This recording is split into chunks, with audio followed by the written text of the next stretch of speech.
don't just accept a job offer because you love the science. We are all passionate about it. We just want to do science. But where you live is also important, and if you have to worry too much about the financial part, then you won't have that much time to do the actual science.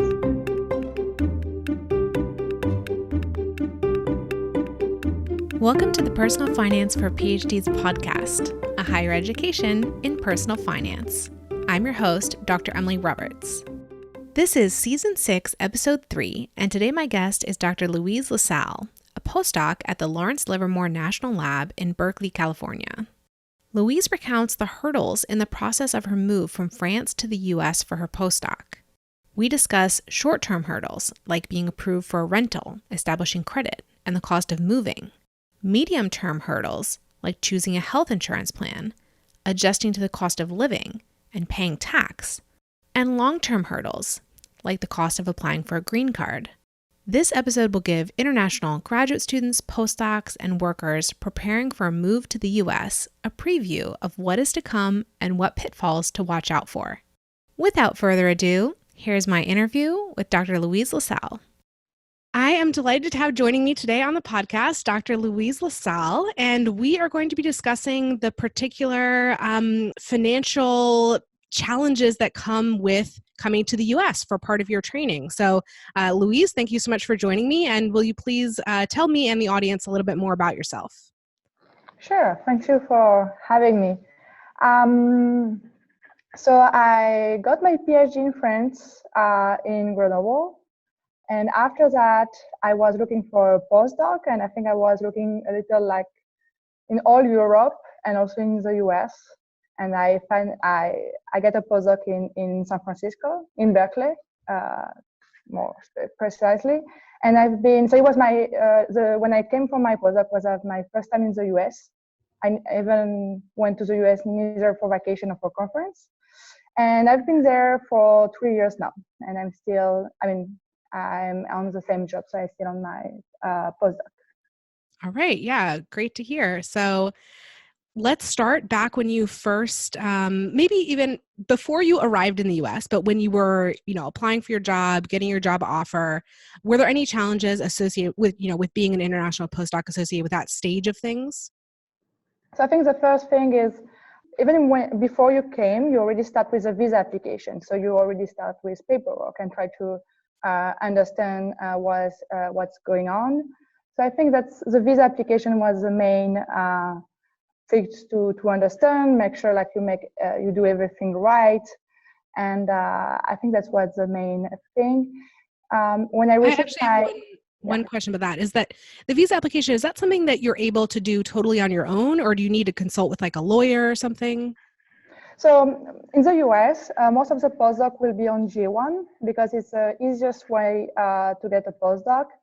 G1 is supposed to be for exchange and visitor, but university use it for that, for postdoc too. So basically, your employer will provide you with a form, so DS 2019, and the process is quite easy on G1. Now that I know other processes, I realize that G1 wasn't that difficult, but at the first time you don't know. And so you don't need a lawyer. It's quite straightforward. Okay, yeah, great. And I think you mentioned to me earlier that one of your difficulties at that stage of things was understanding the salary offer that you received and putting it in context, right? Having never lived in Berkeley before, right? Yeah, the problem is like, so first I was very excited to get a postdoc in Berkeley. So I was already on the mood and the topic was super interesting for me. So I was already on the mood, like I will accept whatsoever. And and also the salary was basically in cash, twice what I was doing before. But of course, it don't work that way because the rent is not the same. The rent will be like 3 times, and all the costs of living are different. So that is perhaps my first advice: is make sure what the cost of living is before. I'm not sure I will have been able to negotiate my salary whatsoever. It's very hard when people don't really I just have like a Skype interview with my PI at this point. But perhaps negotiate like your starting time. If the flight is very too expensive, then say, okay, can I start like 1 month later? Thing like that. Yeah, actually, so a year or so I launched this project, postdocsalaries.com. And so that's a database of self-reported salary and benefit information. And so one of the questions I included in that survey is, did you negotiate something about your package or not? And I was surprised actually that about, if I remember correctly, it was about a quarter or a third of the people who responded said yes, they did negotiate successfully, that is. So I thought that was actually pretty high. So it's definitely something that people don't necessarily know to do, but it's sort of like one of those, well, you may as well try. Like you might not be successful, but why not try? But I would be interested in knowing if international postdocs have, less leverage maybe than domestic ones in going into that negotiation process. I'm not sure. So you decided you were going to accept whatever offer came your way because you were excited about the topic and so forth. And so did you try before you actually moved to figure out what the cost of living was going to be? Or were you just kind of like, okay, it is what it is, I'm going? It was a little both. I think I still started to check on Craigslist to see a little the rent. But I was still very optimistic about that. And I can go a little more like how to get a housing before, after that. So no, I didn't really look at it more carefully, and it was more like, let's go, let's do it. Okay. And so did you arrange for housing before you moved or upon your move? So in this also, I was a little too optimistic. I did book an Airbnb for like 1 week before. And it wasn't enough at all. I should have booked it. I will advise at least 2 weeks or even 1 month. Also because, at least for me, where I live is kind of important. So you want to make sure you're doing the great choice. And I won't advise anyone to book, to rent something apart from Airbnb from outside. You need to see before you sign anything or you send money. So I will really advise to go on Airbnb, even if you spend a little more money at the beginning, and then find something that really fits your needs. And also, you don't know the neighbors, you don't know the public transport, or if you want to get a car, if you can do it. Yeah, there is a lot. I mean, I agree with you. It's very difficult to rent something sight unseen. You're taking a big risk there. And so it's kind of cool actually that there has been this rise in short-term rental options so that you can do something, for a couple weeks or a month without having to sign a lease, but just going into a short-term rental situation so that you can do all that research on the ground. So it sounded like you needed a little bit more time than what you gave yourself. Did you end up extending that Airbnb or moving to a different one, or how did you work that out? So I moved to another one, but I got a very cheap one, and it wasn't great. And then I rushed to rent an apartment, and it wasn't a good one, because what you see in Airbnb is not what you will get. So I can expand more on that later on, but you are not actually competing exactly at the same level as other people. So in general, you got the more expensive or the apartment that kind of no one wants. Yeah. So what's the next thing that you would like to address? When you have your flight, coming into San Francisco or wherever you flew into, what were the financial challenges that you were facing right away?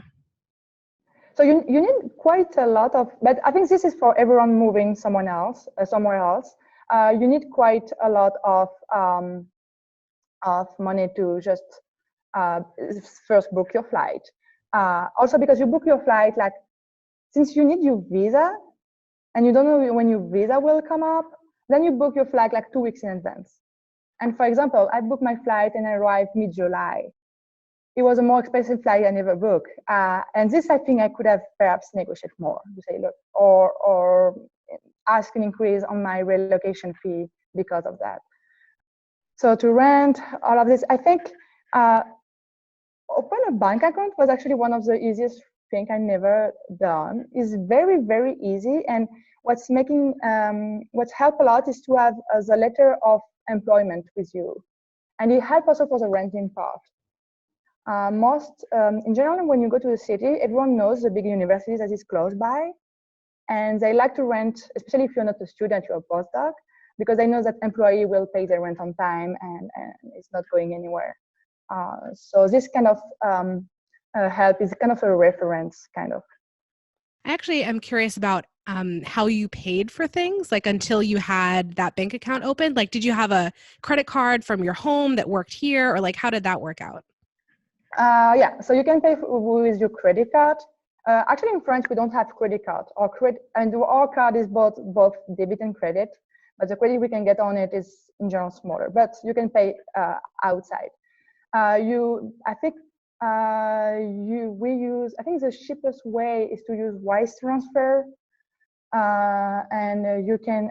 But this also at least take a few days, so sometimes it's a little harder. I think, but with the credit card, that was good because after 1 week, I sent some money over and it was okay. Yeah, because it sounds like opening a bank account was probably one of the very first things you did, right? Like day 2 or something. And as I say, it was super easy. They didn't. Some people say that they asked for, like, for example, security numbers. They don't, or at least you can. At least the one I went to was okay. Gotcha. And what about getting like ID here? Is that another thing you did right away? So right away, what you need to do is get your social security number, for sure. This also is another paperwork, but I think it was, generally university will provide you with some guidance on that. And then what you can do, I mean, the only ID you can get here is a driver license. And I got mine actually a few times, like a few months after I got here, because I didn't need a car. But it was more so I didn't have to bring my passport everywhere. So you can get, I think a driver license is great because it's kind of an ID and then you can keep your passport safe. Gotcha. Yeah. Was there anything else that you discovered in those first, few weeks here, especially as you're like arranging for housing? Anything that you wish you had known maybe before you moved or that would have made things easier? So I didn't expect it will be so hard to get an apartment because I didn't knew about, so first a lot of people ask for reference and they ask for credit score. And if you never live in the US, you don't have a credit score. And they will, I mean, you have your letter of employment, but technically you didn't start it yet. So you don't have like previous salary or even, and sometimes also, even if you move as a couple, you just have one salary. So in general, when they do the list and it's hard to get at the top of the list because there's always someone that's making more than you or have better credentials. I would imagine just the housing market also in the Bay Area broadly is a very difficult place, lots of competition. So you may have had, among the hardest times that you might have in any city around the US. But yeah, so how did that end up working out? So I ran something very fast and it wasn't the best apartment ever. And I moved out this apartment after 6 months. And also, like, for example, the rental lease, the rule around that are at least very different from France, and it's much, much harder of the people that are actually renting the apartment than on the owner.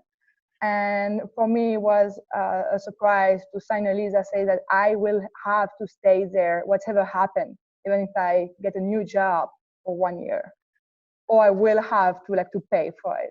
So the terms were a little bit unfamiliar to you in terms of it was much more favorable to the owner, the landlord, than it was to the tenant. Is that what you're saying? Yeah. Yeah. So what would be more typical in France? So in France, in general, so the lease is to protect the renter and not the owner. So the lease will be a 3-year lease. That means that the owner cannot push you away, or they need a big reason to doing that.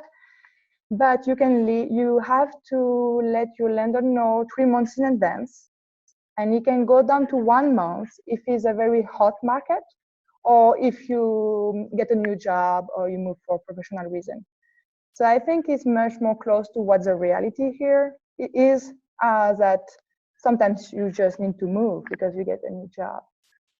Yeah, it is. I know the lease that I signed for my current apartment in Seattle, the terms to break the lease were much more stringent, the much higher cost than I had signed in the past. So this is definitely one of those local things, right? It can vary from place to place, and obviously individual owner or leasing company like that. But yeah, I think maybe in higher cost of living cities, the owners have a little bit more power. And anyway, the terms can be quite high for breaking a lease early.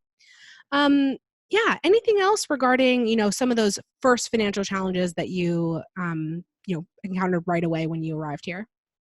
No, I mean, one thing is not directly financial, but you have 1 month, at least in my lab, you have 1 month to sign up for your healthcare insurance. So the postdoc here have a great healthcare insurance, also because we have a union, so it was negotiated. So we don't pay, we pay very low. You still have this like 2 ways, like HMO, PPO and it cover differently. And so I think it's not specific to international, because what I understand is even for American is a completely mess. And so I don't think it's very specific, but perhaps for international, it had another like layer of things you have to take care of, and it can be very stressful. And I will say, especially for people with family, to understand, like with kids, that you go much more often to the doctor to understand how it works. Yeah, I can imagine that would be a huge challenge, because the U.S. healthcare system is really, really challenging for everyone, and especially if you're coming from somewhere that makes it a lot easier and you're not familiar with all the weird stuff that happens here. I can see how that could be super challenging. Was your HR department helpful for you in like making that kind of decision about like which kind of healthcare plan to take? Did they guide you in any way? Yeah, we had some presentation. The problem here is like, I think I remember not getting anything. I think I get how it works perhaps 1 year after, when I was actually explaining to other people and I have time to sit down, and I think it's just very confusing. Even me, when I try to explain it again to new postdoc, I also get confused at some point. But they try to help you out. Okay. Emily here for a brief interlude. I bet you and your peers are hungry for financial information right now, especially if it's tailored for your unique PhD experience. I offer seminars, webinars, and workshops on personal finance for early career PhDs that can be billed as professional development or personal wellness programming. My events cover a wide range of personal finance topics, or take a deep dive into the financial topics that matter most to PhDs, like taxes, investing, career transitions, and frugality.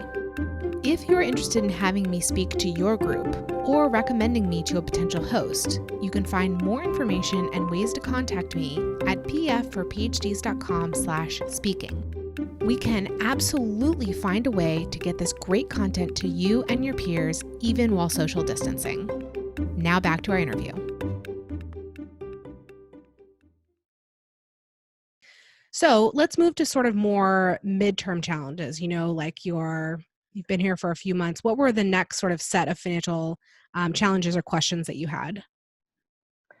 So I think it was also adjusting. So you feel like you are getting a bunch of money, but of course, when you remove the rent and then half is gone, and the cost of living tend to be also a little higher. So I think you also need to adapt to that and to adapt to your way of living.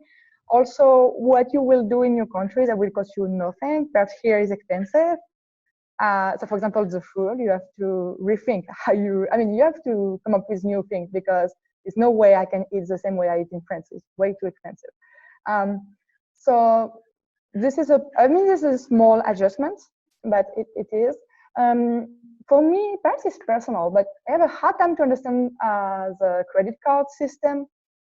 And it scared me at first. They say, yeah, you have $1,000 and you can spend it. I'm like, but I don't have it really. I mean, yes, you have it, but not really. But so, and when I should do my reimbursement and how I should reimburse, so my credit card actually go higher. This also was a little confusing for me. I do not think you're at all alone about that, because even for people who grow up here, if you've never been explicitly sat down and taught how a credit score works or read about it for yourself, there's a lot of misconceptions floating around about it. Like, for instance, some people believe that if you carry a balance on a credit card, it improves your credit score. In fact, the opposite is true. It'll, probably ding you in some ways. So yeah, understanding that system can be really difficult. Did you start off with a secured credit card? Was that the first kind you got, or were you able to qualify for like a normal credit card? I think a normal. So what I heard from some friends, sometimes the bank actually asks them to put a deposit, and they get from this deposit. And I don't know why my bank just gave me one and didn't ask for anything. And even my husband, so we were two on my salary, and my husband got a credit card like this. So yeah, no, we didn't. I think we get the normal one right away. Yeah, I don't know why that would be either. The path that I also know is the same thing. A secured credit card, you put down a deposit, then that's the amount of money you have available to you. So it's kind of the same as a debit card, but it helps you build credit. It's something that mostly people only have to use for a few months, maybe 6 months or something, before they can then move on to the regular credit system. I don't know why you would be able to jump right into that one either, but glad you didn't have to take that first step. And how do you feel about credit now? Like now that you're 3 years in, are you more comfortable with that? Do you use it at all, or? Oh yeah, I know that some people have different credit cards, and from a specific supermarket or brand or whatever, and I didn't go into it. I feel more safe to just have one, and even this I use it carefully. But yeah, this is more personal. Once you get it, it's okay. And how about it sounded like you moved in July 3 years ago. How about when it came to tax time that following year? How did you work through that? Okay, so first I'm a postdoc employee. So I have a Y2 form. Yeah. So it's quite easy. I mean, it's much easier than people on fellowship. So you just have to do it once. And I think actually the first year is not the more confusing.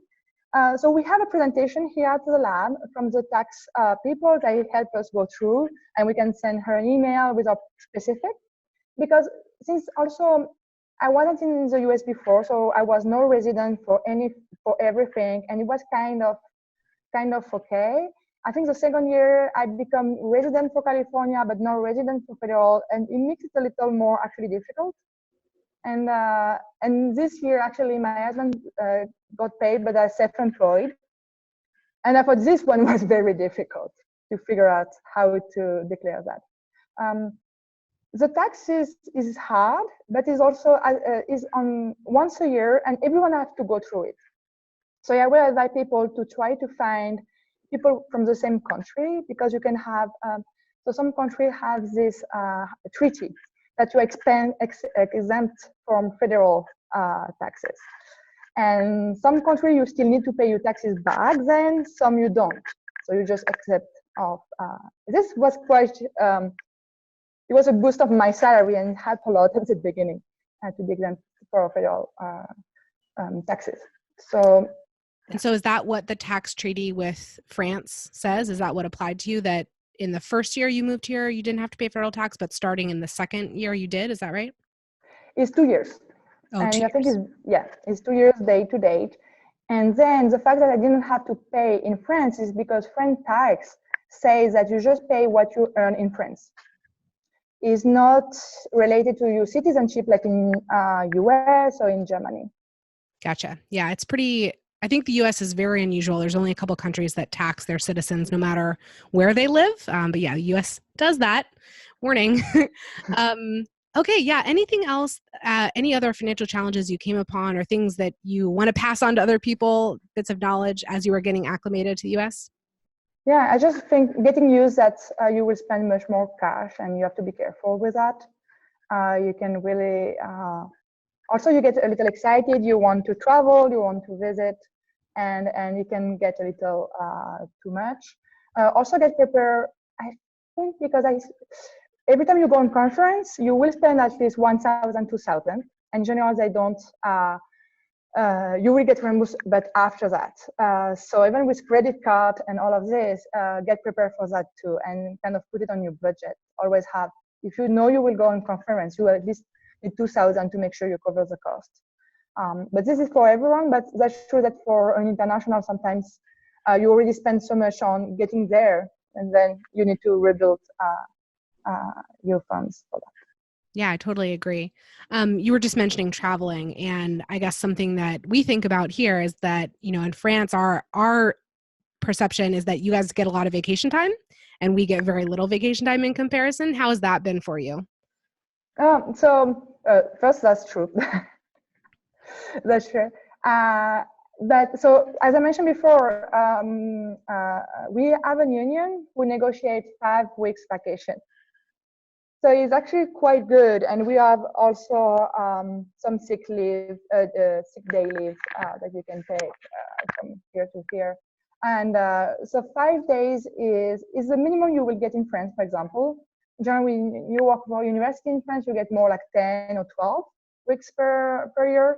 So it's not that far away, and I think it's helped a lot. Also because, so if we talk about vacation, this is also a burden on the international. It's like every time you need to renew your visa, you don't know how long it will take. So in general, in most countries in Europe are okay, but you never know, because they can go on back processes and you don't know.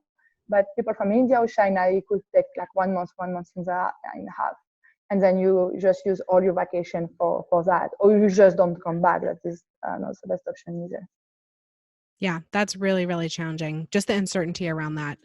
I agree. And so I understand that you are applying for a permanent residency or looking into it. What's that process been like? Okay, actually, I got it. Oh, yeah, great. Congratulations. I got it a few weeks ago.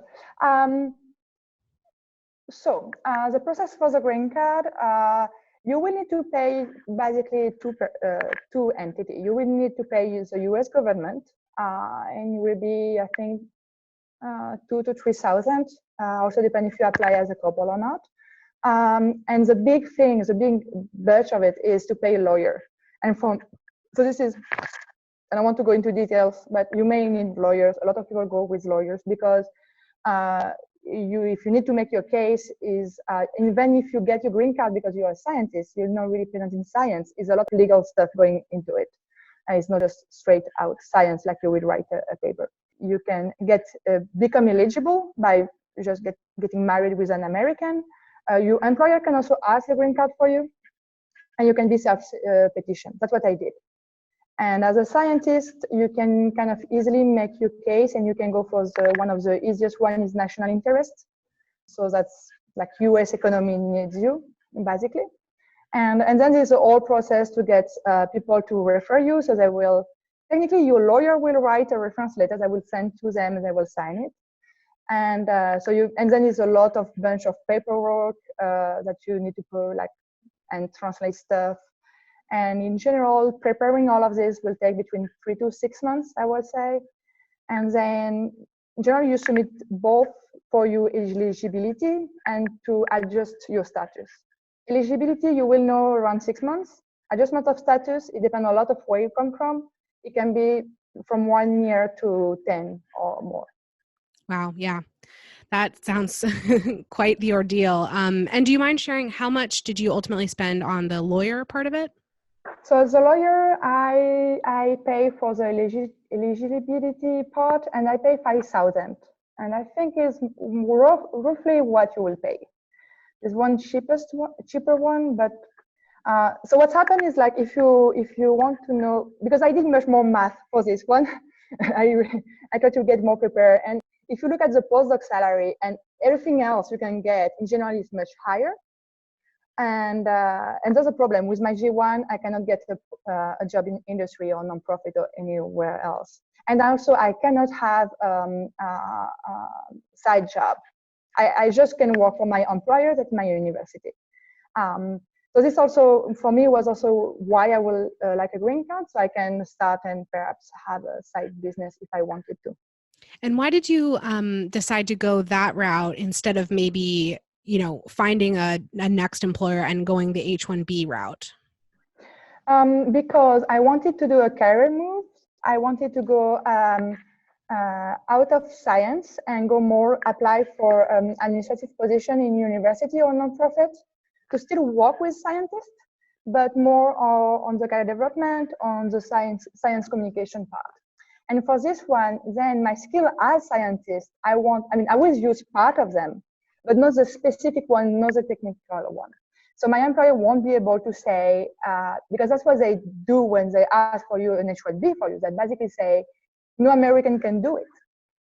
When I was applying for jobs that they can't say that. So that's why, and I think even if you can get an H-1B, the H-1B for industry, you can just apply once a year, is in April, and is a lottery. So even your employer don't know if you will get it. And then I think you have the O1 that you can apply to, but it is also, I think, depending on the employer, so it gives you less freedom from your part. So actually a lot of people that want to stay here a little longer, if they can, they go for a green card because that's what gives you the more freedom and also peace of mind. Because now if I lose my job now, I need to leave the country within a month. So I think a green card also gives you some freedom around this. Yeah, well, I'm glad that you have completed that process. So you have that peace of mind now. That's great to hear. Is there anything else that we haven't covered yet? Some, piece of advice you'd want to give to another international student or postdoc moving to the US for the first time? Yeah, so for sure, I will say, do your homework as good as you did when you choose your position or you look for a job. So when you look for a job, you will perhaps do informal interview, you will do networking and try to know what is the job about and do you want to go this way. And I think it's great to do exactly the same when you move to another country or another city. Do informal interview. Be aware, because so I did once, but someone who lived here, I think 5 years ago, and the job market just completely, not the job market, but the renting market just completely changed. Like the rent doubled. So of course, what he was saying, it wasn't what was happening right now. So do some informal interview too. See if the environment fits you and fits your need, because that can also be one point. And do the math too, and be aware that getting an apartment as a first time will be much harder that you think it will be, and so take your time for that. Yeah, I agree. And actually, I have a resource. I made a webinar and a template spreadsheet earlier this summer. So I'll link that from the show notes that are all about how to budget at a distance. So how to figure out what is that cost of living, where you're moving to. This could be, within the US. If you're coming from another US city or coming from outside the country, it's going to work either way.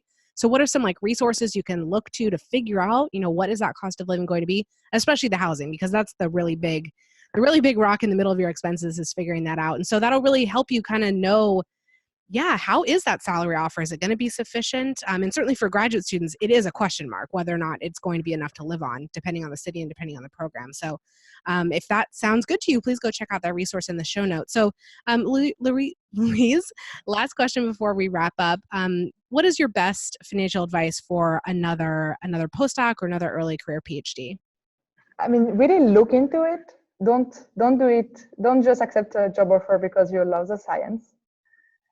We are all passionate about it. We just want to do science, but where you live is also important. And if you have to worry too much about the financial part, then you won't have that much time to do the actual science.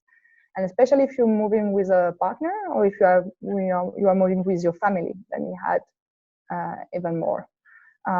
So I think that will be my advice. Oh, it's excellent. I totally co-sign all of that. Great advice. And Louise, thank you so much for this interview and for joining me today. Thank you. Listeners, thank you for joining me for this episode. pfforphds.com/podcast is the hub for the Personal Finance for PhDs podcast. There you can find links to all the episode show notes and a form to volunteer to be interviewed. I'd love for you to check it out and get more involved. If you've been enjoying the podcast, please consider joining my mailing list for my behind-the-scenes commentary about each episode. register at pfforphds.com/subscribe.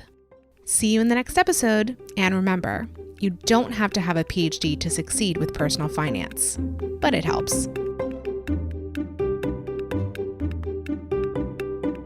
The music is Stages of Awakening by Poddington Bear from the Free Music Archive and is shared under CC by NC. Podcast editing and show notes creation by Lourdes Bobbio.